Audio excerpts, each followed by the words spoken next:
Selamat pagi Bapak Ibu semua yang hadir pada Zoom hari ini, pagi ini.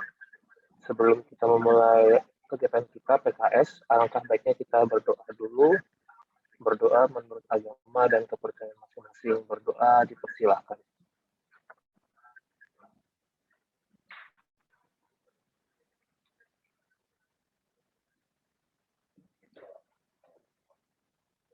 Berdoa selesai. Baik, pada pagi hari ini kita akan memulai kegiatan kita PKS, latihan di kantor sendiri di hari ke-20. Pada pagi hari ini dengan topik perencanaan penugasan audit internal yang dibawakan oleh Pak Agus Susilo. Tanpa berlama-lama lagi kepada Pak Agus. Terima kasih Mas Basyur. Suara saya jelas ya Mas? Halo? Sudah Pak. Terdengar Pak. Suara saya kedengaran ya? Layarnya sudah kelihatan Bapak Ibu? Sudah Pak. Sudah ya? Oke, baik, terima kasih. Assalamualaikum warahmatullahi wabarakatuh. Selamat pagi rekan-rekan kita semua, pun via daring gitu ya, untuk sama-sama belajar terkait perencanaan penugasan audit. Nah, kalau tadi menyitir yang disampaikan oleh moderator bahwa materinya adalah perencanaan audit internal, ini perlu kami jelaskan sedikit ya terkait. Jadi di dalam standar AAIP, rekan-rekan, di sana dicantumkan bahwa tugas audit internal adalah melakukan pengawasan internal di lingkungan organisasi masing-masing. Namun jika kita merujuk pada ketentuan PP 60 tahun 2008 terkait SPIP, di sana yang melakukan tugas fungsi melakukan pengawasan internal adalah APIP, gitu ya. Jadi di sini mungkin ada beda redaksi. Di satu sisi di dalam standar bunyinya adalah audit internal, tapi kalau di dalam peraturan disebutnya pengawasan internal. Tapi dari segi substansinya sebetulnya sama, hanya istilahnya saja yang digunakan agak berbeda gitu ya. Tapi secara substansi masih sama gitu. Baik, kita lanjutkan. Nah, sebelum nanti kita masuk ke substansi perencanaan audit, perlu kami jelaskan sedikit ya, teman-teman, terkait luang lingkup pengawasan intern, gitu ya. Jadi sesuai dengan yang ada di dalam standar AAIP, pengawasan intern ini dibagi menjadi dua kelompok, gitu ya. Ada assurance dan ada kegiatan consulting. Nah, kegiatan assurance sendiri ini terbagi menjadi beberapa jenis, yaitu melalui audit, kemudian ada review, evaluasi, dan kegiatan pemantauan. Sedangkan untuk kegiatan consulting, ini ada 3 jenis, yaitu advisory atau kegiatan memberikan konsultasi, biasanya dari Satker meminta saran gitu ya, atau minta bantuan inspektorat untuk mereview suatu kegiatan, kemudian memberikan saran-saran untuk baik itu kaitannya dengan rencana perbaikan ataupun memberikan arahan begitu, supaya kegiatannya ini tetap berjalan sesuai peraturan yang berlaku. Selain itu juga ada kegiatan fasilitatif. Nah, ini biasanya kita memberikan fasilitasi, katakanlah untuk beberapa kegiatan seperti manajemen risiko, kemudian implementasi ISO 9001 begitu. Inspektur utama juga memberikan fasilitasi begitu ya, teman-teman, terkait beberapa sistem yang akan dibangun di masing-masing unit gitu. Ini untuk terkait pengawasan intern ini, teman-teman, terutama yang baru-baru ini, sudah pernah diberikan materi belum ya terkait ruang lingkup pengawasan intern secara keseluruhan. Jadi nanti supaya teman-teman juga nggak bingung gitu ya, mana yang audit, mana yang review, mana kegiatan assurance, mana kegiatan consulting gitu ya.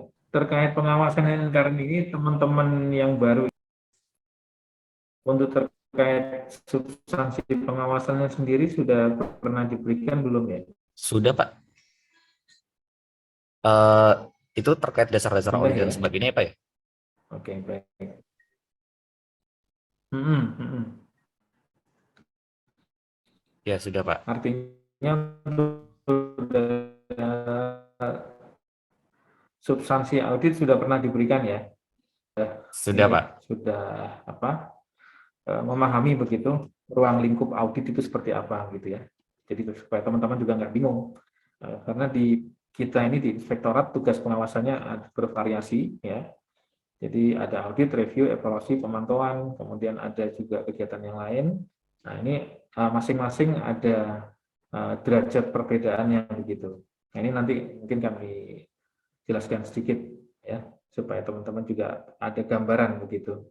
Ruang lingkup pengawasan intern itu seperti apa begitu. Jadi tidak melulu terkait audit gitu ya. Jadi tadi seperti yang kami sampaikan di awal, kegiatan pengawasan intern ini dibagi dua kelompok besar. Kegiatan yang sifatnya assurance dan kegiatan yang bersifat consulting gitu ya. Nah untuk assurance sendiri ini teman-teman, ini ada memiliki beberapa sifat. Ada sifat kegiatan assurance yang sifatnya positif assurance atau tujuannya memberikan keyakinan yang memadai. Ada juga kegiatan assurance yang sifatnya adalah negative assurance atau memberikan keyakinan terbatas. Nah, untuk positive assurance ini diberikan oleh auditor internal untuk memberikan keyakinan bahwa informasi yang diaudit telah sesuai dengan kriteria atau ketentuan. Nah, ini wujudnya audit, gitu ya teman-teman. Jadi kalau teman-teman nanti ketemu istilah di luar positive assurance, itu yang dimaksud adalah kegiatan audit itu sendiri. Sedangkan yang negative assurance, ini jaminan yang diberikan oleh auditor hanya menjelaskan bahwa tidak ditemukan ada penyimpangan atau bukti-bukti penyimpangan dari kriteria yang digunakan. Artinya, kalau di audit, teman-teman diwajibkan untuk melakukan pengujian secara mendalam terhadap bukti-bukti, gitu ya. Karena menurut definisi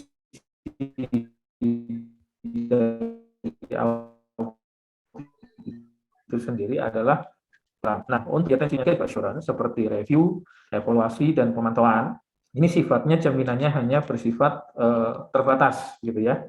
Tidak mutlak, tidak juga memadai, tapi hanya terbatas. Artinya terbatas pada bukti-bukti yang diberikan oleh pihak yang kita review. Auditor tidak memiliki kewajiban untuk menguji apakah buktinya ini benar apa tidak, gitu ya, sesuai dengan kondisi yang sebenarnya atau tidak sampai sejauh itu. Hanya terbatas pada ada atau tidaknya bukti-bukti pendukung, itu saja. Itu yang membedakan antara kegiatan audit dengan kegiatan pengawasan yang lain, entah itu review, evaluasi, atau pemantauan. Gitu ya. Ini yang perlu dipahami dulu oleh teman-teman.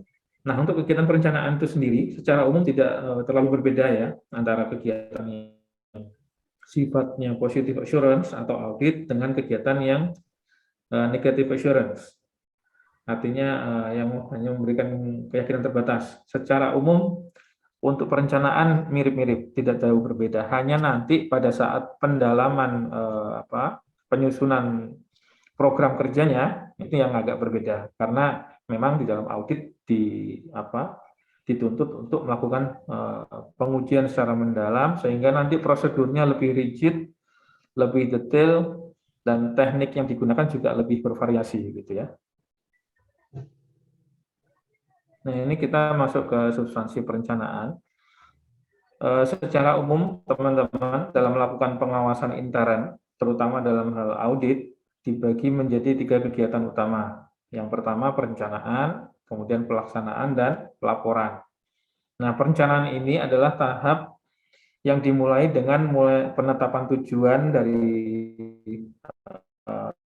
dilaksanakannya pengawasan intern atau audit, dan ruang lingkup audit, serta pemahaman proses kerja auditi, ya, identifikasi dan penilaian risiko, kemudian identifikasi pengendalian kunci, evaluasi pengendaliannya, kemudian penyusunan rencana pengujian, dilanjutkan dengan penyusunan program kerja audit, sampai dengan pengalokasian sumber daya.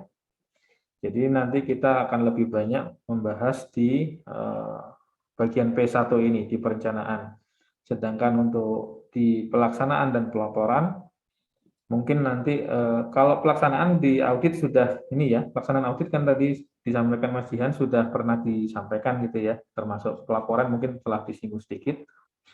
Jadi kita nanti lebih banyak ke perencanaan saja. Nah, untuk selanjutnya di tahap awal perencanaan kegiatan audit atau pengawasan intern, ya teman-teman, ini yang pertama adalah penetapan lingkup penugasan. Jadi lingkup penugasan ini adalah batasan hal-hal yang akan diuji selama audit berlangsung, gitu ya. Ini menjadi apa istilahnya batasan-batasan yang harus ditaati oleh auditor dalam melakukan kegiatan audit, terutama nanti pada saat teman-teman melakukan pengujian terhadap bukti-bukti, gitu ya. Nah, lingkup penugasan ini berkaitan dengan proses tertentu, kemudian tingkatan tertentu, ya, periode waktu tertentu, dan atau wilayah tertentu dari objek yang akan kita audit. Contohnya, misalkan kita mendapat tugas audit operasional. Ini contoh saja ya, audit operasional harus jelas satkernya yang mana atau unit mana yang diaudit.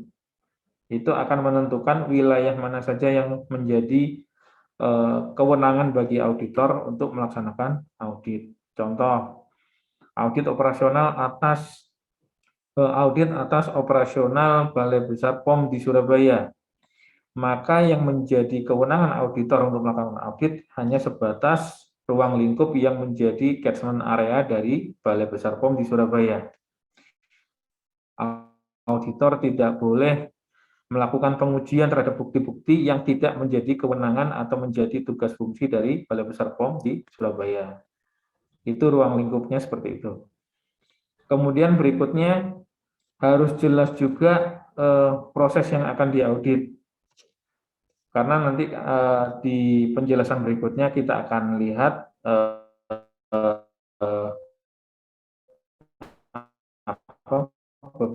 beberapa jenis audit yang nantinya akan menentukan proses apa yang akan diaudit sampai pelaksanaannya, atau bahkan auditnya hanya sebatas perhitungan kerugian negara jika dikaitkan dengan adanya tipikor, bisa seperti itu. Dan itu nanti menjadi pertimbangan bagi pimpinan untuk menetapkan ruang lingkup penugasannya mau seluas. Nah, ini nanti akan berpengaruh pada biaya juga, kepada sumber dayanya, ya. Misalnya kita melakukan audit, biasanya kita melakukan audit ini pada rentang 1 tahun anggaran, gitu ya. Jarang biasanya kita melakukan audit untuk rentang 5 tahun. Jadi misalkan kegiatan operasional di balai tertentu yang kita audit 5 tahun anggaran, belum pernah kita sampai sejauh itu.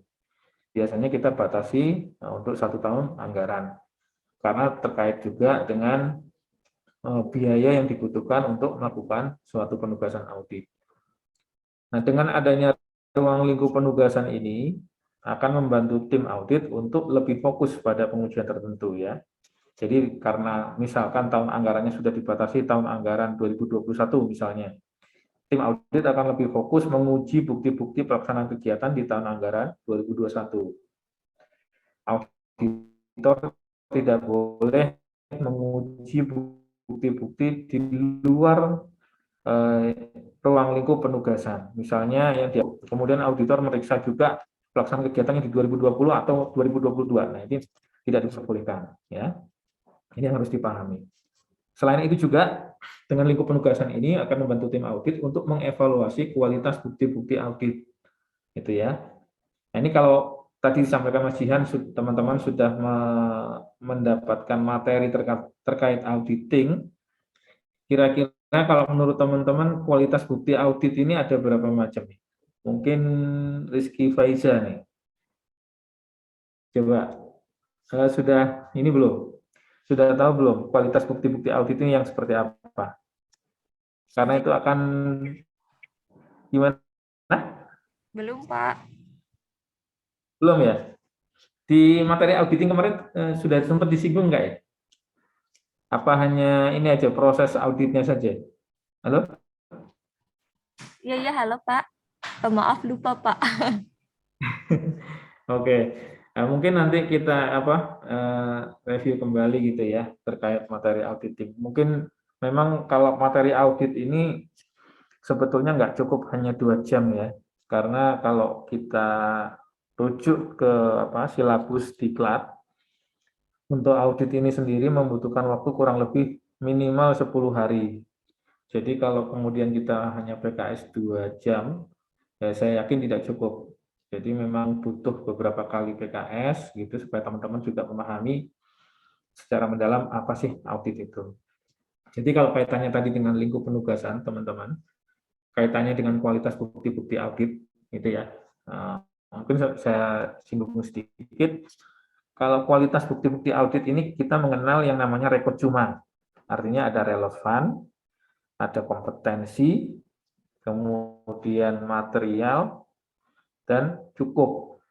Jadi rekod cuma ya, ada 4 kriteria kualitas bukti audit.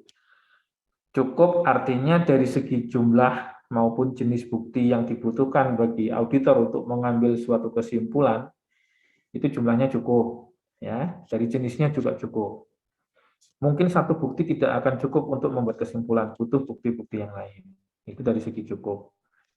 Kemudian kualitas yang berikut yang lain adalah material. Material ini artinya tidak hanya sebatas nilainya saja. Misalkan kuitansi yang nilainya 10 juta ini kurang material dibandingkan kuitansi yang nilainya 1 miliar.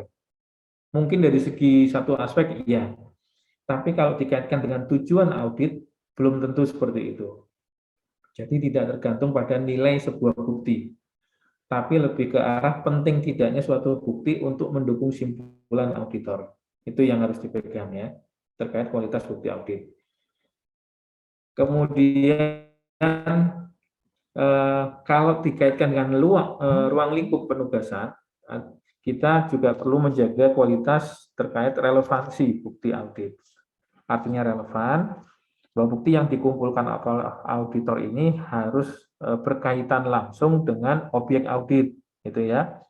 Misalnya, auditor mendapat tugas mengaudit operasional Balai Surabaya untuk tahun anggaran 2021. Maka semua bukti yang dikumpulkan oleh teman-teman auditor ini harus merefer atau merujuk pada bukti yang dikeluarkan pada tahun anggaran 2021.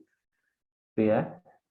Maka semua bukti-bukti yang diterbitkan sebelum 2021, misalkan 2020, atau yang diterbitkan di tahun 2022, itu tidak bisa dijadikan bukti audit yang baik gitu ya, yang bagus gitu untuk mendukung kesimpulan gitu.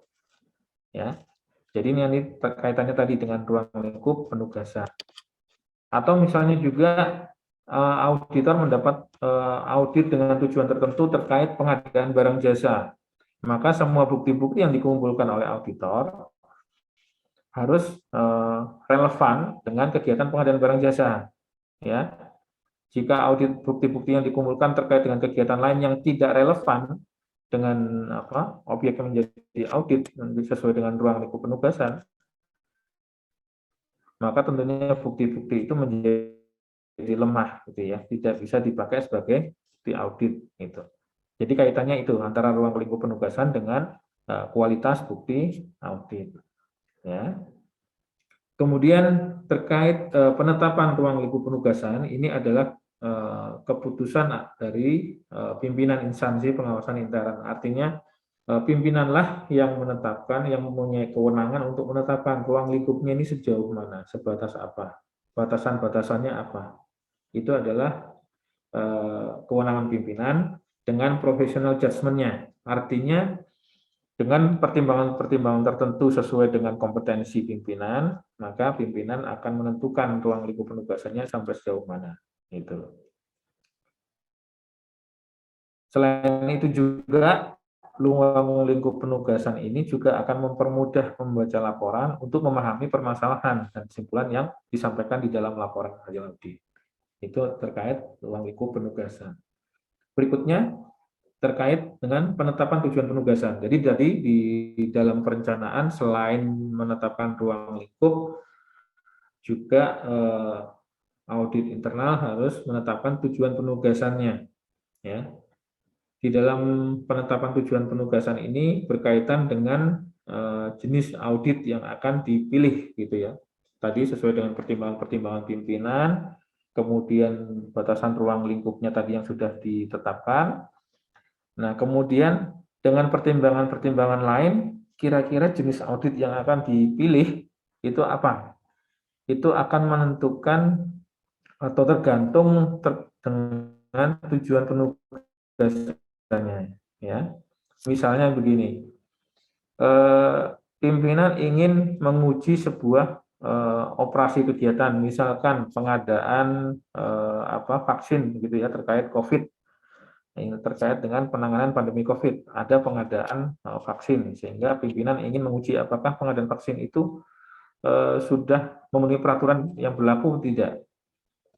Nah, dengan pertimbangan-pertimbangan lain, misalnya ketersediaan anggaran, ketersediaan waktu, ketersediaan sumber daya manusianya, pimpinan akan memilih kira-kira kegiatan yang apa atau jenis audit yang akan dipilih yang mana, begitu. Ini akan akan menentukan tingkat kedalaman sebuah audit itu sendiri, gitu ya. Jadi kalau kita bicara jenis-jenis audit sesuai dengan tujuannya, ini ada beberapa pilihan, ya. Ada beberapa jenis audit. Yang pertama, audit keuangan. Nah, ini adalah audit untuk memberikan opini atas laporan keuangan. Biasanya ini dilakukan terkait dengan dibuatnya laporan keuangan oleh suatu instansi, kemudian auditor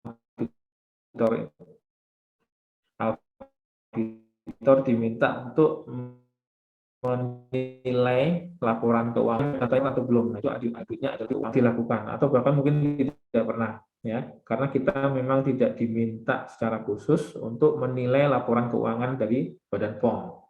Biasanya audit keuangan ini dilakukan oleh auditor eksternal seperti BPK, begitu ya.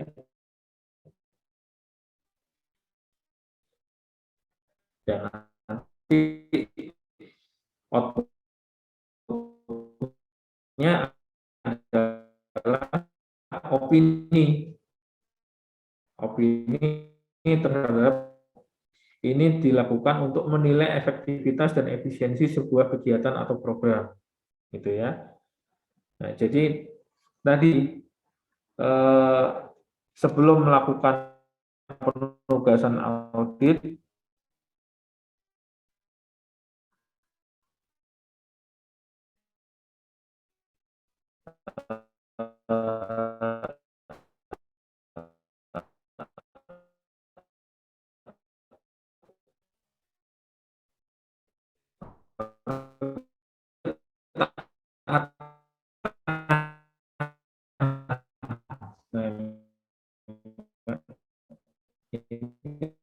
tujuannya adalah menilai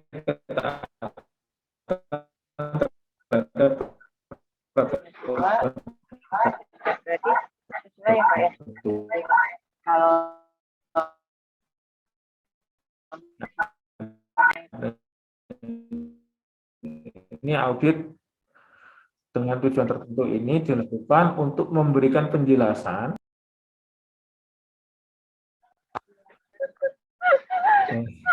Maaf, putus lagi. Oke ya. Oke, kita lanjut ya. Jadi tadi kalau tadi ada audit keuangan, ada audit kinerja, kemudian ada audit ketaatan, yang berikutnya adalah audit dengan tujuan tertentu. Tadi tujuannya adalah memberikan penjelasan atas aspek-aspek tertentu dari sebuah proses atau tata kelola kegiatan. Nah, ini biasanya dilakukan audit ini biasanya untuk menindaklanjuti, katakanlah seperti ada pengaduan, begitu ya. Ada pengaduan, kemudian atau ada arahan pimpinan tertentu bagi audit internal untuk menilai suatu kegiatan yang katakanlah yang spesifik gitu ya. Nah, ini cocoknya dilakukan dengan audit dengan tujuan tertentu. Kemudian jenis audit yang lain ada audit investigatif dan audit PPKKN. Nah, kalau audit investigatif kejadian yang sebenarnya tentang indikasi tindak pidana korupsi, ya. Jadi kalau teman-teman di luar sana dengar ada audit investigasi, tujuannya ini untuk mengungkapkan fakta atau kejadian yang sebenarnya terkait tindak pidana korupsi.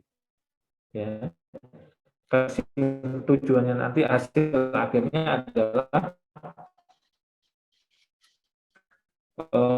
menyimpulkan apakah betul telah terjadi tindak pidana korupsi atau tidak. Itu tujuan dari audit investigatif. Ingin menindaklanjuti hasil penyelidikan atau penyidikan terkait tipikor. Nah, biasanya aparat penegak hukum meminta instansi audit internal untuk menilai. Dengan dibuktikan adanya tipikor ini nilai kerugiannya berapa. Nah, ini biasanya diminta untuk menilai adalah auditor intern. Ya. Jadi ini jenis-jenis audit yang berkaitan dengan tujuan penugasan nanti. Jadi dengan pertimbangan-pertimbangan tadi yang dimiliki oleh pimpinan, jenis audit yang akan digunakan nanti ini dipilih berdasarkan sesuai dengan tujuan dari penugasan itu sendiri. Ya. Jika memang penugasannya dimaksudkan untuk menilai kinerja suatu kegiatan, berarti auditnya audit kinerja, gitu. Atau mungkin karena ada pengaduan, pimpinan ingin lihat benar nggak pengaduannya, pakainya audit dengan tujuan tertentu, ya. Oke, kita lanjut. Sekarang masuk ke tahap pemahaman proses kinerja auditi, ya. Jadi kalau tadi kita sudah menetapkan ruang lingkup, kemudian menetapkan tujuan penugasannya, selanjutnya adalah pemahaman proses kerja auditi. Ini adalah proses yang penting, teman-teman, karena ini akan menentukan apakah audit yang akan dilakukan nanti bisa berjalan efektif atau tidak, bisa berjalan efisien atau tidak, tergantung pada pemahaman proses kerja auditi. Termasuk juga lama waktu yang dibutuhkan pada saat kita ke lapangan nanti. Ini akan dipengaruhi dari hasil pemahaman proses kerja auditi yang dilakukan oleh auditor. Ya. Ada beberapa hal yang harus dipahami auditor sebelum melakukan penugasan audit ke lapangan. Yang pertama, tujuan dari organisasi dari unit yang akan kita audit. Ya. Tujuan organisasi ini dapat diartikan sebagai sesuatu yang ingin dicapai oleh organisasi. Ya. Itu harus dipahami terlebih dahulu. Kemudian kebijakan-kebijakan yang dibuat oleh organisasi untuk menjalankan operasinya. Karena di dalam audit tentunya ada beberapa unsur-unsur yang harus dipenuhi pada saat nanti teman-teman akan menyusun sebuah laporan hasil audit. Salah satu unsur yang harus dipenuhi adalah kriteria audit. Nah, kriteria ini salah satunya selain peraturan ya, bisa diambil dari kebijakan-kebijakan yang dibuat oleh organisasi yang akan diaudit. Itu. Jadi mau tidak mau memang harus dipelajari. Untuk menjalankan operasinya, suatu unit ini sudah membuat kebijakan apa saja, itu harus dipelajari terlebih dahulu. Ya. Jadi kita harus paham betul bisnis proses suatu unit yang akan diaudit itu seperti apa, kemudian kebijakan-kebijakan yang dibuat seperti apa. Termasuk juga prosedur baku yang diberlakukan dalam suatu unit, ini juga perlu kita pelajari. Ya. Jangan sampai nanti auditor pada saat melakukan audit, kemudian melakukan wawancara kepada pihak-pihak yang terkait, ternyata auditornya tidak paham terhadap SOP yang berlaku di sana. Nah, nanti bisa disanggah oleh pihak auditinya. Pak, itu kan tidak ada di SOP, kami tidak wajib melakukan itu. Nah, itu yang jangan sampai terjadi yang seperti itu. Ya.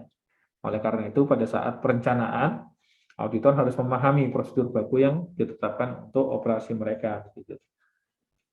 Kemudian juga uraian tugas masing-masing pegawai yang terlibat. Ini juga perlu dipahami karena nanti ini akan bermanfaat bagi teman-teman pada saat akan menetapkan pihak-pihak mana saja yang bertanggung jawab jika terjadi suatu penyimpangan, gitu ya. Misalnya pada saat audit, auditor menemukan kelebihan bayar dalam suatu perjalanan dinas, gitu ya. Nah, karena ini dalam menentukan adanya kerugian negara, auditor juga harus tahu siapa pihak yang bertanggung jawab. Nah, ini kita bisa bisa runut kalau kita sudah tahu atau sudah paham terkait uraian tugas masing-masing pegawai gitu. Selain itu juga kita perlu memahami proses map atau flowchart dari keseluruhan proses yang ada dalam organisasi. Nanti bisa lewat observasi begitu ya, atau membuat semacam bagian arus gitu, flowchart gitu.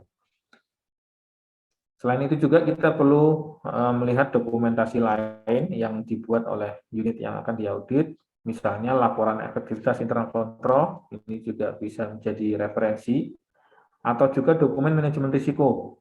Ini sangat penting dokumen ini, karena sesuai dengan kebijakan yang ada sekarang, bahwa audit yang dilaksanakan ini harus berbasis risiko, sehingga teman-teman harus melihat risiko-risiko apa saja yang telah ditekan atau diidentifikasi oleh unit, dan kita juga perlu melakukan pengujian terhadap pengendalian nanti. Jika unit sudah menetapkan suatu risiko, sudah diidentifikasi dan dinilai, sudah menetapkan pengendalian internnya, nah tugas auditor adalah menilai pengendalian internnya ini sudah memadai atau belum. Nah, dengan adanya dokumen manajemen risiko ini akan sangat membantu auditor untuk lebih efisien dalam melakukan audit, gitu ya. Beda halnya kalau unit tidak punya dokumen apa-apa, auditor harus mulai dari awal. Nanti di tahap berikutnya, di identifikasi risiko, auditor harus melihat itu risiko-risikonya seperti apa, kemudian pengendaliannya seperti apa. Nah, ini akan menjadi salah satu key point bagi auditor untuk melakukan atau mengambil keputusan di suatu risiko ini perlu dilakukan pendalaman atau tidak, gitu, dilakukan pengujian atau enggak. Itu tergantung dari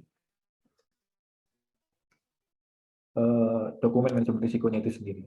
Ya, nanti kita akan berikan contoh gambarannya gitu. Selain itu, di dalam pemahaman proses kerja audit ini, auditor juga perlu melakukan prosedur analitis, ya. Yang ini biasanya masih simpel-simpel, masih sederhana. Antara lain, membandingkan data tahun ini dengan tahun sebelumnya, gitu ya. Misalnya, di tahun ini anggarannya 26 miliar, padahal tahun sebelumnya hanya 10 miliar. Ini tentunya perlu menjadi alert gitu ya bagi auditor. Dengan adanya lonjakan anggaran seperti ini, kira-kira timbul masalah tidak nanti pada saat pelaksanaannya. Nah, ini sejak awal ini auditor sudah harus punya semacam insting begitu ya. Jadi punya mau nggak mau harus melatih insting auditornya gitu ya. Dengan adanya data seperti ini, lonjakan anggaran ini, kira-kira unit ini mampu tidak untuk melaksanakan semuanya. Jangan-jangan nanti ada masalah di pelaksanaan. Mungkin karena orangnya nggak cukup gitu ya, atau karena mereka nggak siap dari segi kompetensi, sehingga anggaran tidak terserap sepenuhnya, atau bahkan jangan-jangan timbul penyimpangan begitu, karena dikejar target harus habis anggarannya, sehingga nabrak sana nabrak sini, pelaksanaan anggarannya nggak sesuai aturan. Itu juga perlu menjadi perhatian bagi auditor. Ya. Jangan hanya membandingkan data terkait realisasi anggaran, itu bisa lari kemana-mana nanti analisisnya. Selain itu juga melakukan analisis rasio, misalkan tingkat penyerapan anggaran gitu ya. Contoh sederhananya gini, jika suatu unit diberikan anggaran 50 miliar, kemudian realisasinya hanya 75% sampai dengan 1 tahun anggaran. Tentunya ini perlu menjadi perhatian auditor.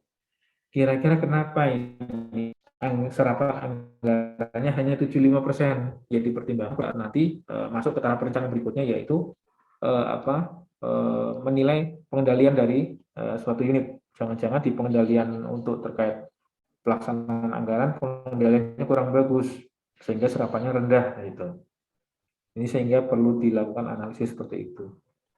Selain itu juga prosedur analisis yang lain yang dapat dijalankan yaitu mengukur tingkat capaian kinerja, baik kinerja keuangan maupun kinerja non-keuangan, gitu ya. Jadi setiap ada deviasi terkait anggaran, terkait kinerja, itu auditor harus punya sense gitu ya. Ini ada apa itu dengan penyimpangan-penyimpangan itu atau deviasi-deviasi itu ya. Itu menjadi salah satu pertimbangan pada saat nanti auditor akan melakukan pendalaman lebih lanjut. Next, nah ini di dalam perencanaan audit, auditor dituntut untuk juga melakukan identifikasi risiko.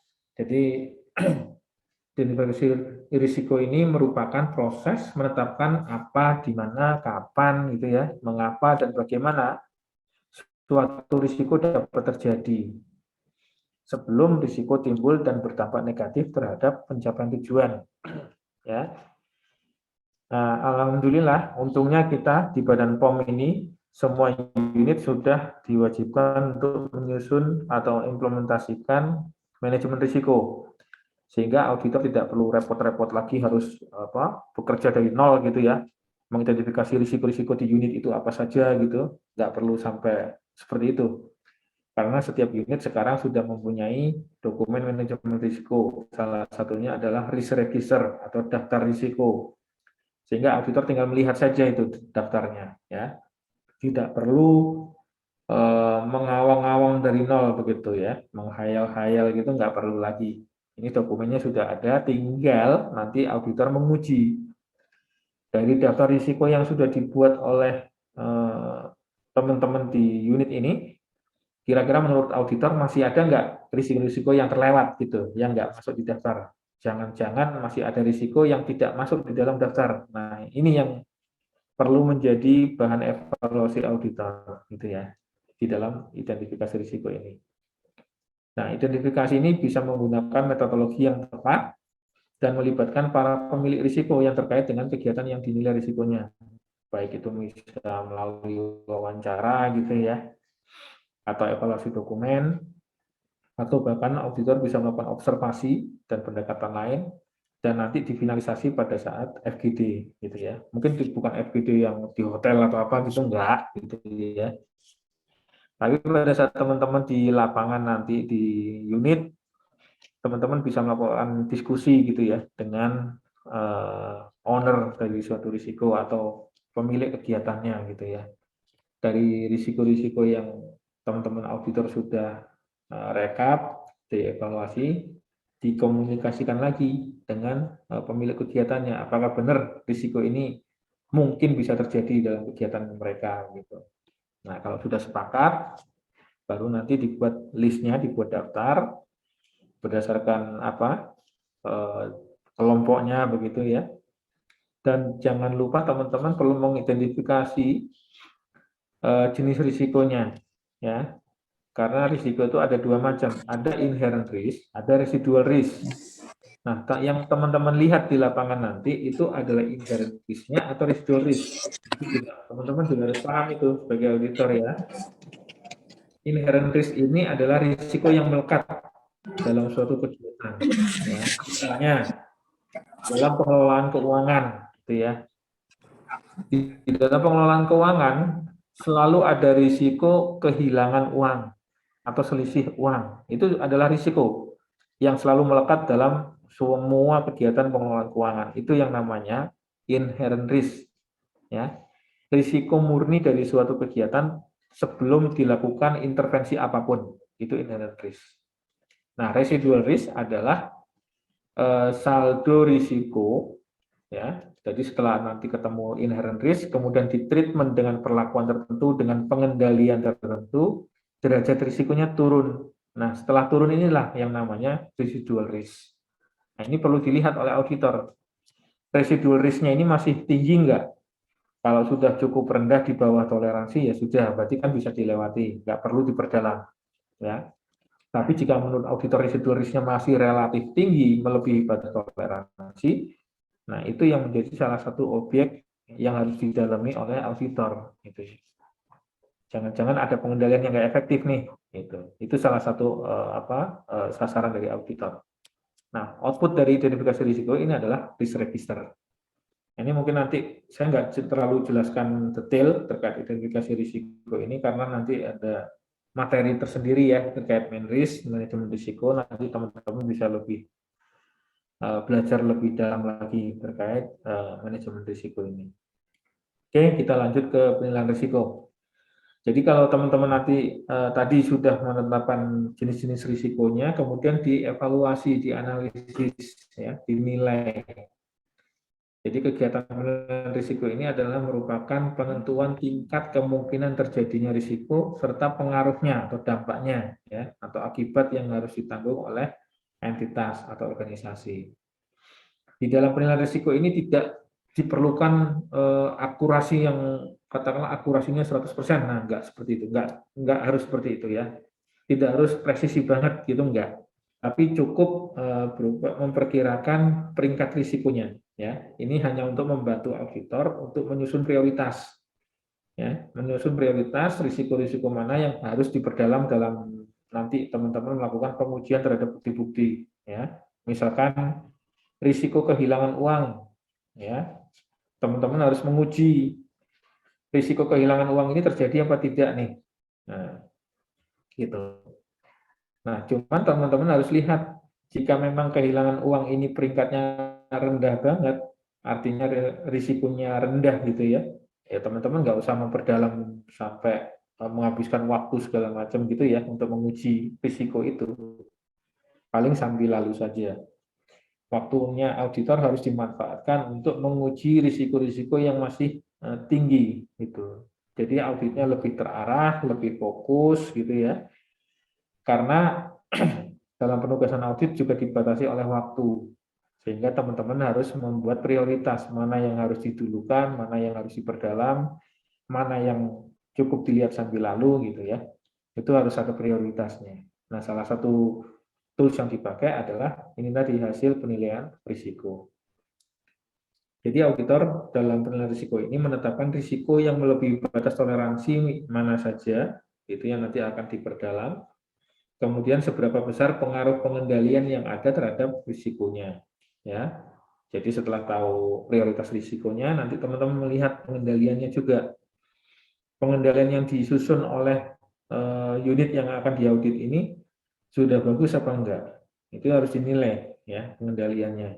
Nah, nanti teman-teman mungkin kalau masih baru mungkin agak kesulitan, tapi nanti kalau sudah pengalaman, sudah sering audit, biasanya teman-teman sudah biasa gitu ya untuk menilai suatu pengendalian.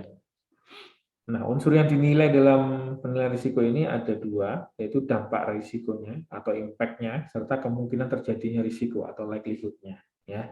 Nah, ini setelah dinilai nanti output-nya adalah peta risiko. Nah, di dalam sistem manajemen risiko yang diimplementasikan di Badan POM, nanti teman-teman akan mengenal yang namanya heat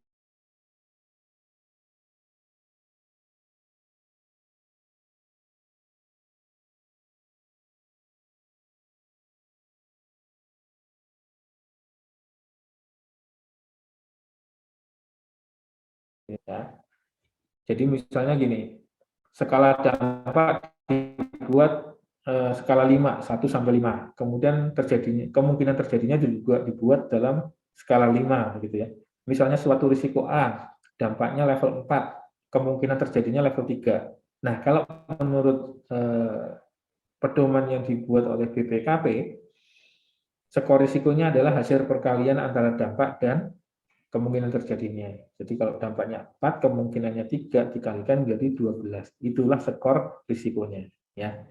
Nah, tapi untuk di Badan POM ini kita melakukan modifikasi supaya grading risikonya ini lebih representatif gitu ya. Karena kalau hasil perkalian nanti akan ada angka-angka yang hilang gitu ya. Sedangkan kalau kita menggunakan metode heat map yang dimodifikasi nanti akan lebih representatif gitu. Ini akan ada di slide berikutnya. Nah, ini teman-teman dokumen risk register ya terkait formula manajemen risiko yang sudah ada di Badan POM. Nanti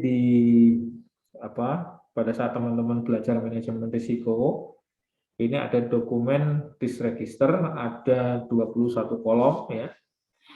Ini nanti bisa digunakan oleh teman-teman pada saat identifikasi risiko hingga penilaian risiko ya. Jadi kalau kolom 1 sampai kolom 18 ini adalah hasil identifikasi risiko ya. Ini yang perlu teman-teman lihat. Kolom 1 sampai 18 inilah adalah hasil tahapan identifikasi risiko. Nah, untuk kolom 19, 20 dan 21 ini adalah hasil dari tahapan penilaian risiko ya. Jadi di kolom 19 ini adalah kolom untuk nilai kemungkinan suatu risiko, sedangkan kolom 20 adalah nilai dari dampak suatu risiko ya. Nah, untuk yang pedoman terbaru untuk manajemen risiko yang kita lihat adalah risiko residualnya. Inherent risk-nya kita sudah nggak lihat karena pengendalian di Badan POM sudah berjalan lama. Jadi yang kita lihat residunya, apakah residual risk-nya ini masih tinggi apa enggak, gitu ya. Nah, dari hasil analisis nanti dari skala kemungkinan terjadinya risiko dan skala dampak nanti ketemu yang namanya level risikonya. Nah, ini kalau kita lihat di contoh ini yang saya tampilkan, ini kalau kemungkinan residunya adalah 3, kemudian skala dampaknya 4, maka hasil perkaliannya adalah 17. Ya. Kalau ngikutin pedoman yang lama atau pedoman di BPKP, hasilnya 3 kali 4 ya 12, bukan 17. Gitu ya. Ini adalah hasil modifikasi dari metode ini, dan ini kita merujuknya ke Kementerian Keuangan yang sudah melakukan riset gitu ya terkait kemungkinan skala kemungkinan ternyata bukan 12 tapi malah jadi 17 gitu ya. Nah, di sini ini teman-teman, ini adalah matriks analisis risiko. Jadi di sumbu X ini ya, ini adalah level kemungkinan dari skala 1 sampai skala 5. Ini ada kriterianya, teman-teman nanti bisa buka pedoman manajemen risiko. Yang sangat jarang itu seperti apa, jarang bagaimana, mungkin bagaimana, kemungkinan besar bagaimana, masing-masing ada kriterianya. Dan kemudian nominalkan menjadi 1 sampai 5. Begitu juga level dampak. Ada tidak signifikan, kecil, sedang, besar, katastrof, ini semua ada kriterianya. Ya, di dalam 5 skala 1 sampai 5. Nah, ini teman-teman bisa lihat ya, misalkan skala kemungkinannya 5, kalau ditarik garisnya adalah level 9 ya, bukan 5 kali sama dengan enggak, tapi dan juga sudah diterapkan di Kementerian Keuangan gitu ya, aktif gitu. Karena kalau lihat pakai perkalian biasa, nggak akan ketemu angka 9 gitu ya, nggak akan ketemu angka 11, angka 13 ini nggak akan ketemu gitu. Jadi level risikonya nanti akan lebih homogen gitu. Nah, ini yang justru sebenarnya harus dihindari gitu ya, supaya dalam menetapkan prioritas risikonya nanti lebih representatif gitu. Ini sebagai gambaran saja ya teman-teman ya, dalam pada saat perencanaan audit, nanti untuk detailnya terkait identifikasi dan penilaian risiko ini, teman-teman bisa pelajari lebih lanjut di sistem manajemen risiko. Nah, kemudian tahap berikutnya di dalam perencanaan adalah identifikasi pengendalian kunci. Ya. Jadi kalau tadi teman-teman sudah punya daftar risiko, sudah dianalisis, sudah di scoring, sudah ada ketemu ranking dan prioritas, baru auditor melihat pengendalian-pengendaliannya. Ya. Jadi auditor mengidentifikasi pengendalian yang paling berperan untuk menekan risiko sampai di level yang dapat diterima. Ini dilakukan untuk setiap risiko yang ketemu atau yang sudah ada di dalam daftar risiko. Diidentifikasi semua pengendaliannya. Nah, ini kalau kita sudah punya dokumen manajemen risiko, ini sudah enak nih, lebih mudah. Karena di sana sudah ada juga identifikasi pengendalian yang sudah dibuat oleh teman-teman di unit. Auditor tinggal menguji saja. pengendalian yang sudah ditetapkan oleh unit ini ya. Nah, ini di kolom aktivitas pengendalian saat ini di kolom 15 sampai kolom 18 ini adalah yang dibuat oleh unit.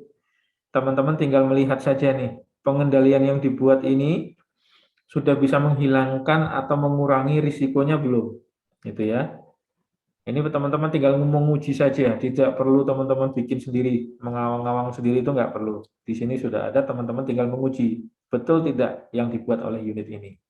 Kalau masih ini nggak benar, dilakukan adjustment. Nah, ini yang menjadi salah satu rekomendasi perbaikan bagi unit yang bersangkutan. Ya, itu salah satu manfaat dari hasil audit. Oke, kita lanjut. Untuk menekan risiko, hanya beberapa saat identifikasi risiko, penyebabnya ini banyak banget ya. Jadi salah satu aspek yang harus diidentifikasi oleh unit selain identifikasi risiko juga identifikasi penyebabnya. Kemudian dibuat pengendalian untuk menghilangkan masing-masing penyebab. Nah, dari sekian banyak pengendalian ini biasanya ada pengendalian kunci, pengendalian yang sangat berpengaruh terhadap dampaknya terhadap risiko. Itu yang harus ditetapkan oleh teman-teman auditor, gitu ya. Nah, karakteristik pengendalian kunci itu sendiri adalah yang pertama, kegagalan pengendalian kunci dapat berdampak material terhadap pencapaian tujuan organisasi karena tidak dapat segera dideteksi oleh pengendalian lain. Ya, itu salah satu pengendalian kunci.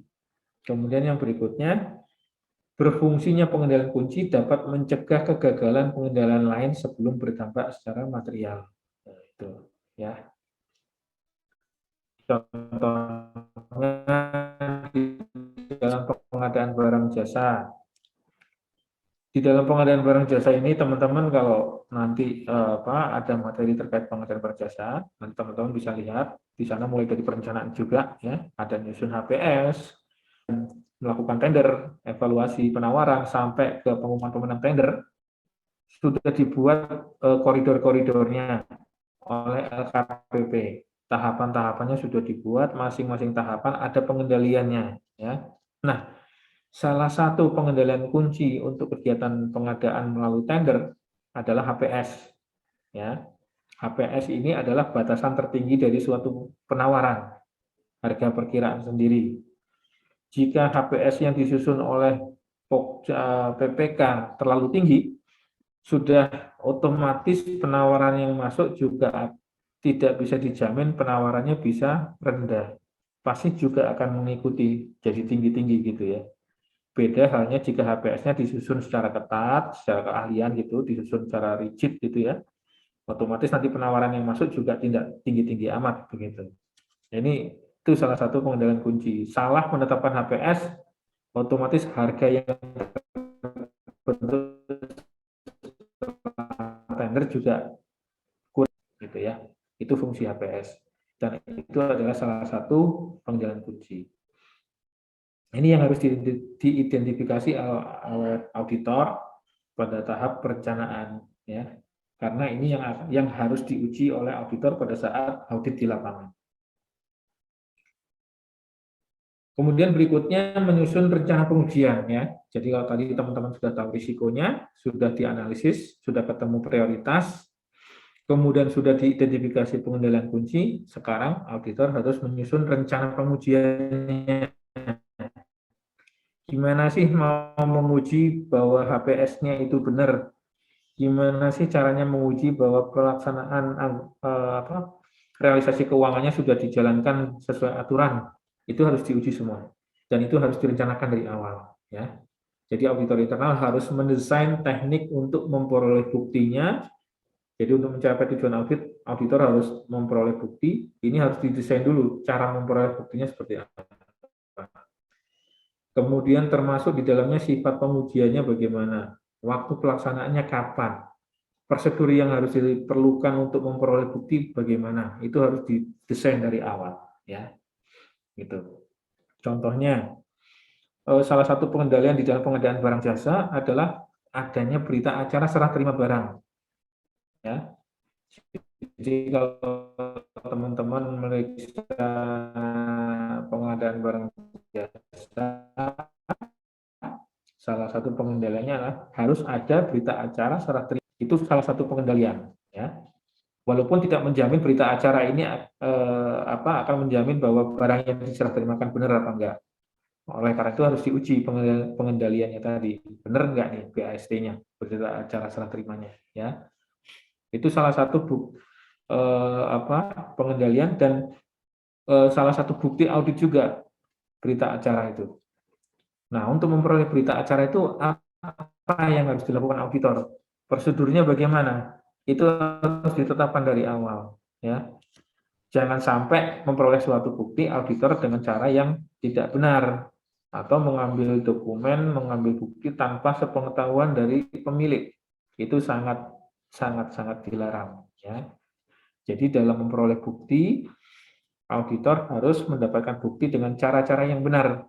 Karena tadi berkaitan dengan kualitas dari suatu bukti tadi. Buktinya harus kompeten, ya. Kompeten itu artinya diperoleh dengan cara yang benar, diperoleh dengan tadi caranya benar, terus dari pihak-pihak yang memang berkompeten atau berkewenangan, ya. Itu yang harus diperhatikan oleh auditor. Salah satu kualitas dari pihak-pihak yang memang berwenang. Itu. Karena jika nanti suatu katakanlah hasil audit ini dibawa ke pengadilan, misalkan kan cara yang nggak benar, misalkan nyuri, ya, naudzubillah, jangan sampai ya nyuri bukti gitu tanpa sepengetahuan dari pemilik, dengan sendirinya bukti itu akan gugur, tidak bisa dipakai di dalam proses selanjutnya, ya. Itu yang harus diperhatikan. Nah, terkait bukti ini ada 4 jenis, ya teman-teman. Yang pertama bukti pengujian fisik, kemudian ada bukti dokumen, ada bukti keterangan dan bukti analisis. Nah, ini ada 4 jenis bukti dan masing-masing bukti ini punya yang namanya derajat kekuatan suatu bukti, ya. Ini teman-teman harus perhatikan betul di dalam memperoleh suatu bukti, ya, untuk membuat kesimpulan dari hasil audit. Nah, dari 4 bukti ini yang paling lemah adalah bukti analisis, ya. Nah, ini kalau kira-kira menurut teman-teman tahu nggak nih alasannya kenapa bukti analisis menjadi bukti yang paling lemah dibandingkan bukti-bukti yang lain? Ini kalau saya lihat nih ada Mbak siapa nih? Ada Mbak Dila, ada Mas Ardi, mungkin bisa membantu teman-teman nih. Kira-kira kenapa nih bukti analisis menjadi bukti yang paling lemah nih? Oke, ini jelaskan sedikit ya teman-teman. Jadi terkait tadi dengan kualitas suatu bukti, derajat kekuatan suatu bukti, ya. Karena buktinya ada 4 jenis.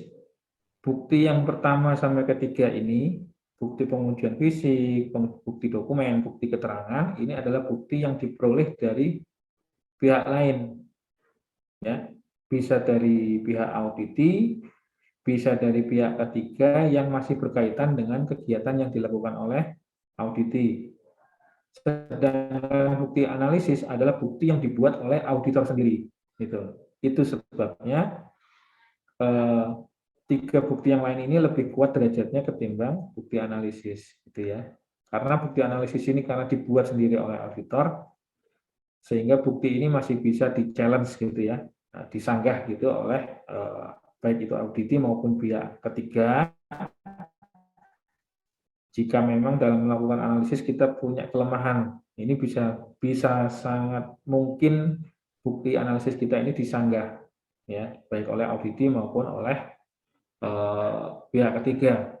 Misalnya pada saat melakukan analisis ada kesalahan perhitungan, ini bisa disanggah.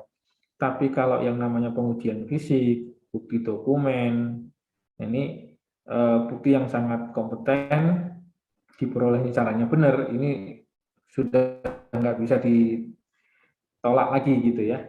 Kebenarannya sudah nggak bisa ditolak lagi gitu. Oleh karena itu makanya 3 dokumen ini derajat kekuatannya lebih tinggi ketimbang bukti analisis, sehingga nanti pada saat teman-teman melakukan audit, sebisa mungkin ketiga bukti yang pertama ini harus diperoleh, ya, entah satu, entah dua, entah syukur-syukur dapat tiga-tiganya, itu yang harus diprioritaskan, ya. Bukti analisis ini hanya melengkapi hanya melengkapi proses teman-teman melakukan audit, gitu ya. Misalnya setelah melakukan pengujian fisik, melakukan penelaahan bukti-bukti dokumen, baru dibuat analisis sehingga ketemu benang merahnya. Di situ fungsinya bukti analisis. Termasuk juga nanti misalnya dalam pengadaan barang jasa, pada saat teman-teman melakukan audit pengadaan barang jasa, bukti analisis salah satu contohnya adalah hasil perhitungan adanya kerugian negara atau katakanlah kelebihan bayar. Itu adalah salah satu contoh bukti analisis, ya. Nah, ini teman-teman harus hati-hati pada saat melakukan analisis. Perhitungannya harus benar-benar akurat, data yang digunakan harus betul-betul kompeten, gitu ya. Jangan sampai nanti dapat data ternyata datanya belum valid, gitu ya. Nanti bisa disanggah, Pak, itu buktinya itu belum sah, Pak, itu masih ancer-ancer, itu masih rencana, belum pelaksanaan. Nah, itu bisa disanggah seperti itu. Kalau data yang digunakan oleh teman-teman tidak valid, gitu ya.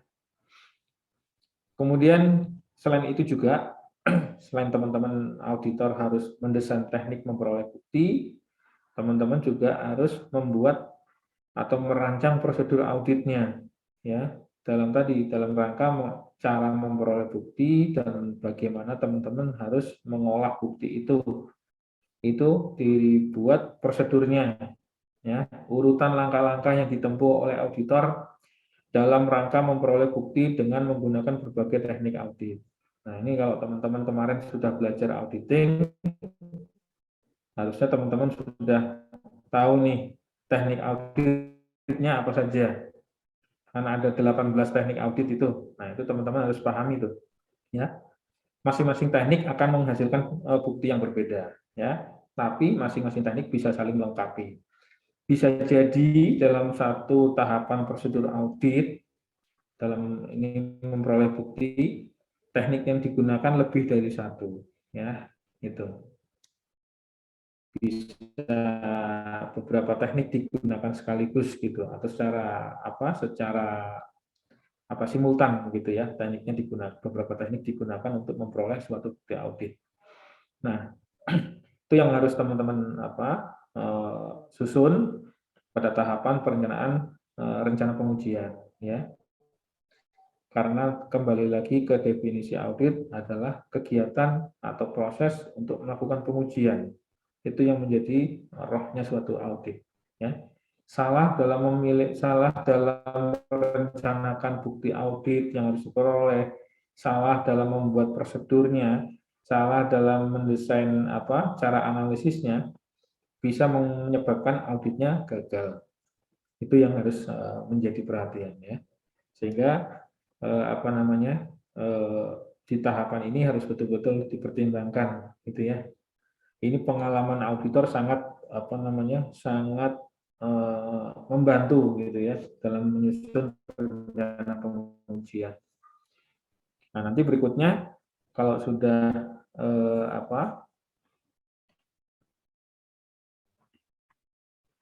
setelah nanti teman-teman merancang tadi, mulai dari identifikasi risiko, kemudian penilaian risikonya, mengidentifikasi pengendalian kuncinya, kemudian merancang prosedur pengujiannya. Nah, ini ringkasannya seperti ini, matriks risiko dan pengendaliannya. Di kolom paling kiri nanti ada risiko-risikonya, kemudian ada di kolom tengah ada pengendalian kuncinya apa saja. Nah, nanti di kolom paling kanan, teman-teman dari hasil tadi mendesain prosedurnya, ini ditetapkan untuk masing-masing pengendalian kuncinya seperti apa, gitu ya. Gambarannya seperti ini, alurnya seperti ini.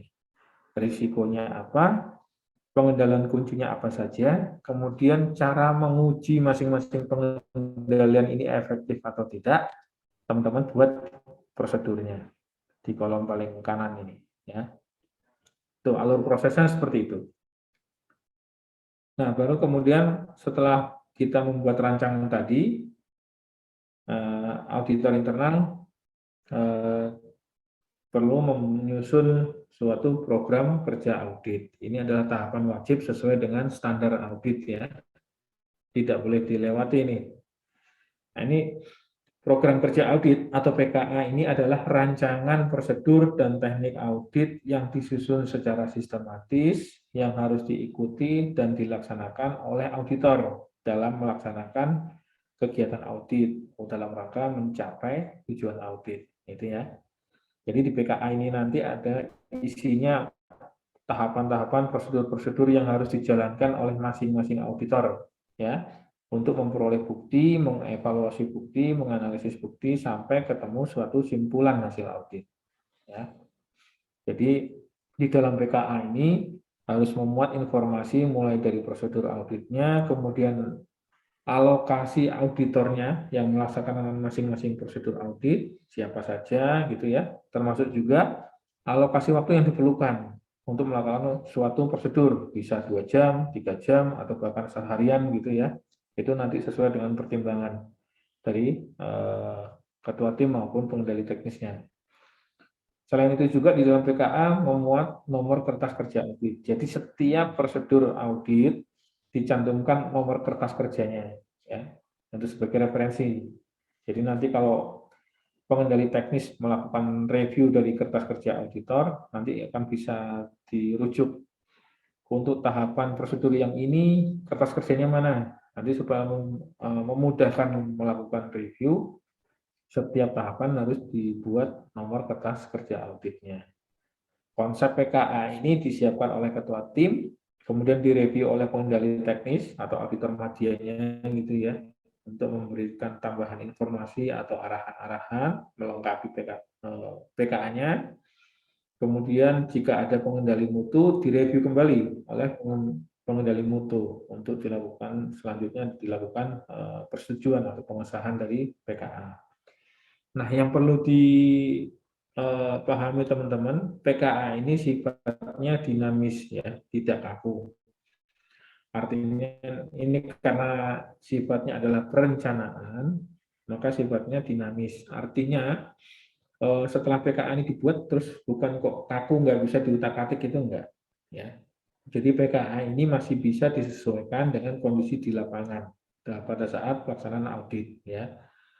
Misalkan contoh di dalam PKA tadinya ada 6 prosedur, setelah di lapangan ternyata wah ketemu kondisi Pak ini ternyata ada pengendalian yang baru yang diterapkan oleh auditi, kita harus melakukan pengujian juga ini. Nah, dilengkapilah PKA-nya, direvisi gitu ya, ditambahkan prosedur tambahan, prosedur yang lain untuk mengcover kondisi-kondisi yang tadi yang luput atau misalkan yang memang benar-benar baru yang tidak teridentifikasi pada saat perencanaan. Itu sah saja seperti itu ya. Tinggal nanti PKA-nya direvisi. Ini kembali lagi yang penting tujuan auditnya tercapai ya. Gitu. Nah, kemudian yang terakhir tahapannya adalah alokasi sumber daya ya. Jadi tadi setelah menyusun prosedur-prosedur tahapan audit, menyusun PKA, langkah terakhirnya di tahap perencanaan adalah mengalokasikan sumber daya yang diperlukan untuk melaksanakan penugasan. Pada tahap ini diperlukan pengalaman auditor dalam menentukan jumlah waktunya, termasuk juga biaya dan jadwal agar penugasan dapat diselesaikan tepat waktu. Jadi biasanya untuk satu penugasan audit, alokasi waktunya sudah ditetapkan, karena juga berkaitan dengan efisiensi, ya, berkaitan dengan alokasi anggaran juga, biasanya ditetapkan misalnya dalam satu tahapan audit, dialokasikan waktu 10 hari, gitu ya, 3 hari untuk perencanaan, gitu, kemudian 7 hari di lapangan, dan 3 hari untuk pelaporan, ya. Normatifnya seperti itu. Nah, ini ketua tim dan pengendali teknis harus pinter-pinter menyusun alokasi ini anggaran, baik anggaran sumber daya manusianya maupun anggaran biaya dan anggaran waktunya. Ini harus benar-benar dikombinasikan supaya bukti-bukti yang dibutuhkan untuk membuat simpulan hasil audit ini bisa dikumpulkan tepat waktu, simpulannya yang dibuat juga sudah mendekati kebenaran gitu ya. Artinya simpulan yang dihasilkan akurat gitu.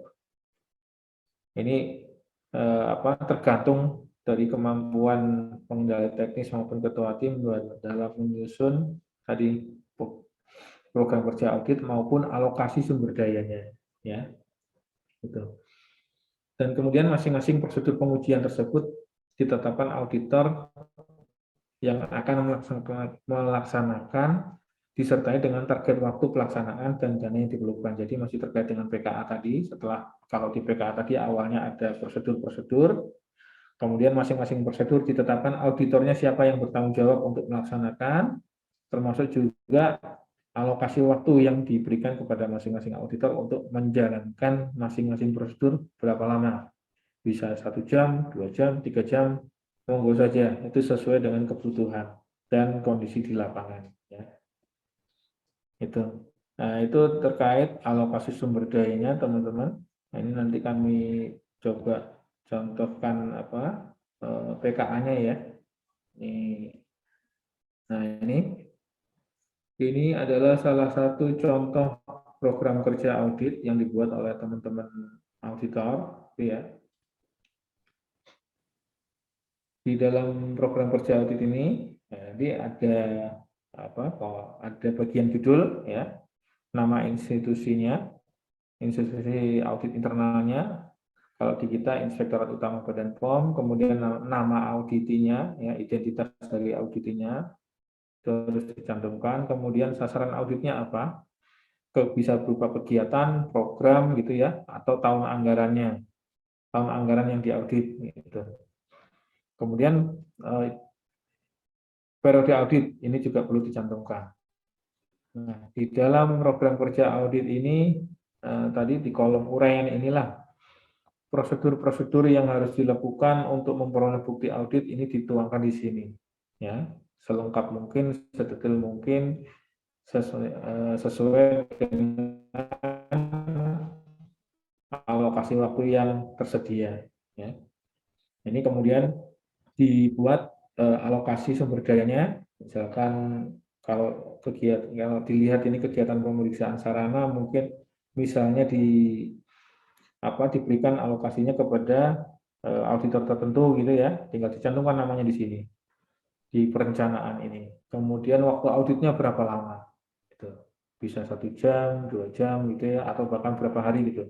Nah, kemudian di kolom nomor KKA dicantumkan nomor KKA-nya berapa. Ini sebagai referensi untuk melakukan flashback gitu ya, penelusuran kembali begitu pada saat review oleh ketua tim maupun oleh pengendali teknis. Nah, ini di bagian terakhir dari PKA. Ini nanti ada kolom persetujuan oleh pengendali teknis gitu ya, nama, tanda tangan, disusun oleh ketua tim siapa gitu ya, termasuk juga tanggalnya, tanggal kapan dibuatnya PKA gitu. Nah, ini gambaran terkait proses perencanaan sebuah penugasan audit, teman-teman. Mulai dari tadi memahami konteks auditinya, kemudian mengidentifikasi risikonya, melakukan analisis risikonya, kemudian mengidentifikasi pengendalian kuncinya, menyusun prosedur pengujiannya, sampai dibuatnya program kerja audit dan alokasi sumber dayanya. Output terakhirnya adalah seperti ini, ya. Ini sebagai gambaran saja buat teman-teman yang auditor baru, bagaimana sebuah audit direncanakan dan outputnya seperti apa, gitu. Mungkin untuk kesempatan kali ini itu yang dapat saya sampaikan ya buat teman-teman auditor yang baru. Mungkin nanti kalau ada pertanyaan atau diskusi, monggo saja. Nanti mungkin diatur oleh moderator waktunya sampai kapan ini, monggo saja ya Mas ya. Mungkin untuk paparannya saya cukupkan. Sekali lagi kami ucapkan terima kasih atas perhatiannya. Assalamualaikum warahmatullahi wabarakatuh. Waktu saya kembalikan ke moderator. Ya, terima kasih buat Pak Agus Sulisno yang sudah menjelaskan terkait dengan perencanaan audit internal ya Pak ya. Mungkin dari teman-teman atau Bapak Ibu sekalian yang hadir pada Zoom saat ini, apakah ada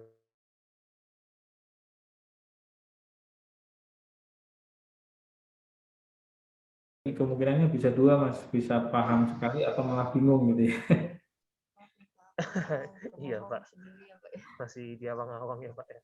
Karena masih baru. Karena belum. Nanti kalau sudah praktek dia akan paham. Iya Pak, betul sekali. Adakah teman-teman? Ini sebenarnya mau ngerti kayak ini Pak, tapi nggak punya. Mungkin Pak dari saya boleh Pak ya. Ya, mau silakan Mas. Iya Pak, saya penasaran aja sih Pak di awal-awal tuh yang terkait dengan professional judgment pimpinan itu terkait dia untuk menentukan ruang lingkupnya itu based on apa ya Pak? Maksudnya apakah ada juklak atau juknis gitu untuk menentukan audit yang mana yang akan dilaksanakan, terus unit mana yang akan dituju gitu. Itu Pak, penasaran aja sih Pak. Aku takut salah ya. Dan langsung saya tanggapi saja ya. Mungkin sebelum masuk ke perencanaan, untuk perencanaan audit gitu ya, mungkin tadi perlu saya jelasin sedikit terkait perencanaan. Tadi karena disinggung unit mana yang harus dituju untuk diaudit gitu ya. Jadi di dalam alur proses di dalam pengawasan intern ini ada dua jenis perencanaan. Ada perencanaan makro dan ada perencanaan mikro ya. Kalau yang tadi kita bahas kita paparkan barusan itu adalah konteksnya perencanaan mikro ya. Perencanaan dalam melakukan suatu audit sifatnya mikro. Nah, kalau tadi yang disampaikan Mas Persio tadi terkait yang ditanyakan terkait unit mana yang dituju, ini konteksnya adalah perencanaan makro. Jadi di awal tahun biasanya kita auditor dan pimpinan berdiskusi begitu menyusun prioritas untuk unit-unit mana yang akan diaudit. Ya. Jadi bukan dadakan katakanlah untuk bulan ini unit yang diaudit unit ini saja, unit katakanlah baru lanjut, nah enggak seperti itu. Jadi di awal tahun kita sudah menyusun yang namanya perencanaan makro dari semua unit yang menjadi catchment area kita, dikumpulkan datanya, kemudian dianalisis ya.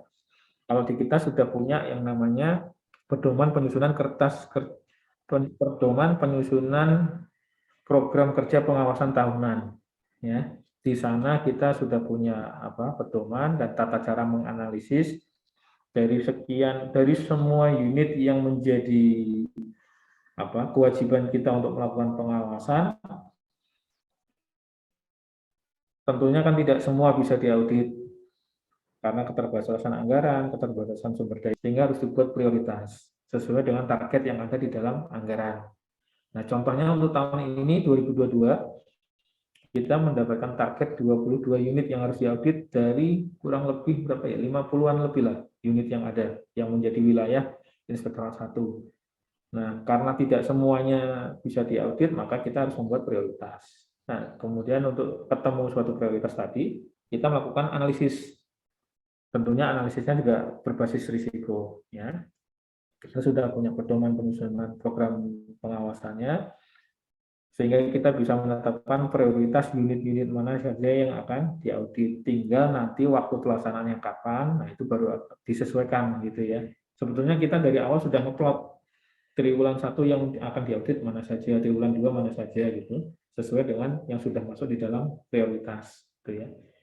Nah, nanti yang tidak diaudit tahun ini mungkin di tahun berikutnya menjadi lebih diprioritaskan untuk masuk prioritas audit seperti itu. Itu untuk perencanaan makro ya. Jadi pertimbangannya macam-macam untuk menetapkan prioritas itu. Yang kalau kita lihat pedomannya mulai dari segi anggaran, besarnya anggaran dari suatu unit ya. Kemudian sedikit banyaknya paket pengadaan barang jasa, termasuk nilainya. Kalau nilainya makin besar pengadaannya, bobot untuk menjadi prioritasnya juga makin tinggi. Gitu. Termasuk juga level maturitas risiko dari suatu unit itu. Ya, kalau di teman-teman di Inspektorat 2 melakukan evaluasi manajemen risiko, di sana ketemu yang namanya nilai maturitas manajemen risikonya, ya. Nah, itu salah satu faktor yang menjadi pertimbangan untuk melakukan analisis terhadap dalam menyusun prioritas audit. Tuh. Makin tinggi maturitasnya, makin tidak prioritas dia untuk diaudit. Begitu juga sebaliknya. Itu salah satu faktornya. Faktor-faktor lain yang menjadi dasar pertimbangan untuk membuat suatu prioritas satu unit untuk diaudit adalah kapan terakhir kali inspektorat melakukan audit terhadap unit itu. Makin sering dia diaudit di periode sebelum-sebelumnya, untuk yang sekarang dia menjadi nggak prioritas lagi. Lebih diprioritaskan untuk unit yang belum diaudit pada misalnya 1 tahun, 2 tahun sebelumnya belum diaudit, nah itu menjadi lebih prioritas. Itu salah satu pertimbangannya. Nanti teman-teman bisa baca lebih detail lagi di pedoman penyusunan PKPT, Program Pengawasan Tahunan ya. Di sana ada faktor-faktor risikonya apa saja yang menjadi pertimbangan dalam menyusun prioritas audit. Gitu. Nah, terkait jenis auditnya itu sendiri, tadi seperti yang kami jelaskan di awal, tergantung dari tujuan yang ingin dicapai dari suatu penugasan audit. Ya. Kalau memang sifatnya rutin gitu ya, untuk melakukan evaluasi secara rutin dari kegiatan yang dijalankan oleh suatu auditi gitu, biasanya cukup menggunakan audit operasional atau audit kinerja gitu. Tapi misalkan ada suatu pengaduan gitu ya, pengaduan masyarakat yang terkait dengan kinerja unit tertentu gitu, misalkan pengaduan dari masyarakat yang melaporkan ada indikasi penyimpangan di unit A begitu. Nah, biasanya ini karena kita akan melakukan pengujian terhadap aspek-aspek tertentu sesuai dengan materi yang diadukan, biasanya kita menggunakan audit dengan tujuan tertentu gitu. Jadi itu tadi pertimbangan-pertimbangan yang digunakan oleh pimpinan dalam menetapkan ruang lingkup penugasannya ya, baik dari tujuan penugasannya seperti apa, itu akan menentukan jenis audit yang akan digunakan sesuai dengan tujuan penugasannya. Misalkan pimpinan ingin melihat bagaimana sih kinerja penanganan pandemi COVID di Badan POM. Tuh. Bisa jadi seperti itu, ada arahan pimpinan seperti itu dari pimpinan tertinggi. Nah, kemudian pimpinan aparat internal pengawas intern, pimpinan inspektorat menangkap itu sebagai input gitu ya, sebagai masukan, sebagai dasar untuk penugasan. Maka penugasan yang dilakukan biasanya berupa audit dengan tujuan tertentu gitu ya. Artinya auditnya hanya difokuskan untuk menilai kinerja dari penanganan pandemi COVID gitu. Bisa diarahkan seperti itu ya. Atau juga kalau yang dilihat adalah kinerjanya, disebutkan secara jelas nanti audit yang dipilih adalah audit kinerja karena yang dinilai adalah kinerjanya. Tapi di situ disebutkan ruang lingkupnya adalah kinerja kegiatan penanganan pandemi COVID gitu. Jadi nanti di surat penugasannya disebut secara spesifik jenis auditnya dan kegiatan apa yang akan diaudit kinerjanya gitu. Mungkin itu Mas yang bisa kami jelaskan ya. Ya baik Pak, boleh Pak lagi Pak nyambung Ya yang tadi. silakan. Tadi kan Bapak dibilang di awal bahwasanya untuk penyusunan contoh misalnya tahun ini 22 targetnya, berarti itu termasuk dengan jenis audit dengan tujuan tertentu sama investigasi ya Pak ya? Termasuk belum itu baru yang operasional, belum termasuk yang investigatif atau yang ATT ya, audit tujuan tertentu. Itu Pak ada nggak ditargetkan juga nggak setahun?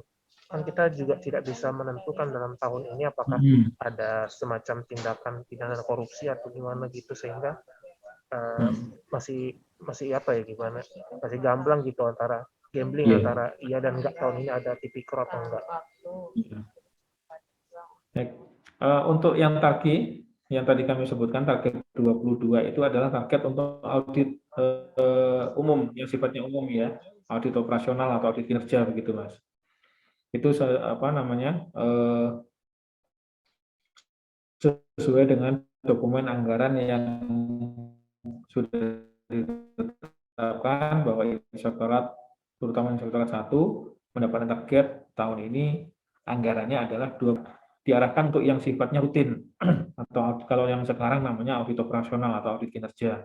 Nah, untuk audit dengan tujuan tertentu atau audit khusus gitu ya, atau audit investigasi, di dokumen anggaran tetap disediakan, tapi untuk targetnya kita tidak patok gitu ya, karena kan apa namanya sifatnya kalaupun dibuat target itu hanya perkiraan, karena kita kan tidak bisa membatasi katakanlah pengaduan yang masuk berapa banyak gitu ya, kita nggak bisa batasin, kita juga tidak bisa prediksi masalah apa saja yang muncul pada tahun anggaran berjalan nanti, katakanlah ya, mudah-mudahan sih nggak terjadi, katakanlah ada kasus tipikor gitu, terjadi berapa kali kita kan juga nggak bisa prediksi. Jadi anggaran yang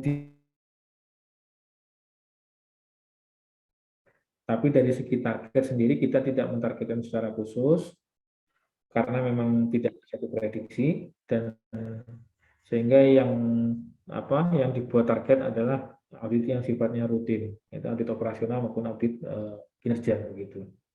Itu Mas. Baik Pak, terima kasih Pak buat penjelasannya. Mungkin dari teman-teman atau Bapak Ibu yang hadir, apakah ada pertanyaan? Satu arsipnya, Dipersilakan. satu apa gitu, atau jenis 7 jenis arsip gitu aja. Oh ya, mana Mungkin kalau di perencanaan nggak terlalu banyak yang apa ya, karena kalau perencanaan kan lebih banyak ke nanti perannya di ketua tim dan pengendali teknis. Nah, nanti kalau syukur-syukur nanti mungkin dari Satgas PKS, dari bagian TU, mungkin dari Pak Yudi atau Bu Hayati berkenan mengalokasikan waktu untuk katakanlah studi khusus gitu ya. Kita ingin belajar, katakanlah kita mendapatkan suatu kondisi, kemudian kita belajar untuk melakukan prosedur audit gitu, sehingga kita lebih lebih tahu gambaran proses real dalam melakukan audit itu seperti apa. Itu monggo saja nanti mungkin dari bagian TU atau Pak Yudi gitu ya mengalokasikan waktu, nanti kita akan bantu upayakan menyediakan katakanlah studi kasus begitu, sehingga teman-teman lebih punya gambaran waktu melakukan audit itu kondisinya seperti apa gitu. Itu akan lebih lebih memberikan pengalaman langsung gitu ya bagi teman-teman yang baru-baru ini bagaimana melakukan suatu audit gitu. Jadi kalau dari segi perencanaan sih memang ini ranahnya ketua tim dan pengendali teknis sih. Gitu.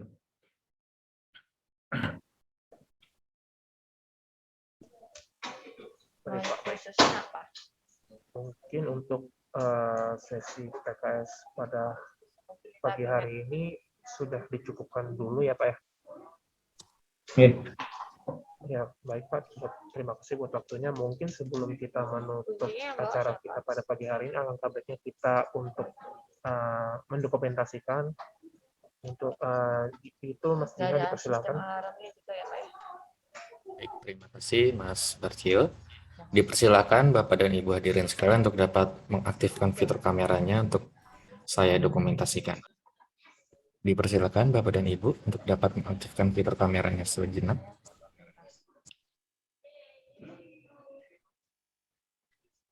Baik, untuk slide yang pertama terlebih dahulu ya. 1, 2, 3. Oke. Selanjutnya untuk slide yang kedua. 1, 2, 3. Baik, terima kasih. Saya kembalikan kepada moderator. Silakan Mas Barcio. Ya, terima kasih Mas Ivan. Baiklah Bapak Ibu sekalian yang hadir pada Zoom meeting pada pagi hari ini di sesi 1. Sebelum kita mengakhiri kegiatan kita,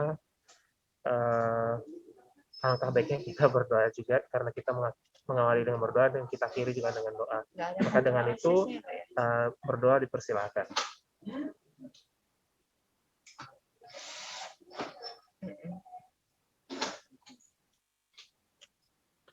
Berdoa selesai. Terima kasih buat kesempatan waktunya untuk menghadiri PKS pada pagi hari ini.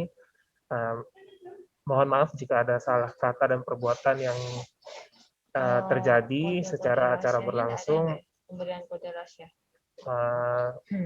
Dengan ini saya mengucapkan Assalamualaikum warahmatullahi wabarakatuh. Terima kasih semua.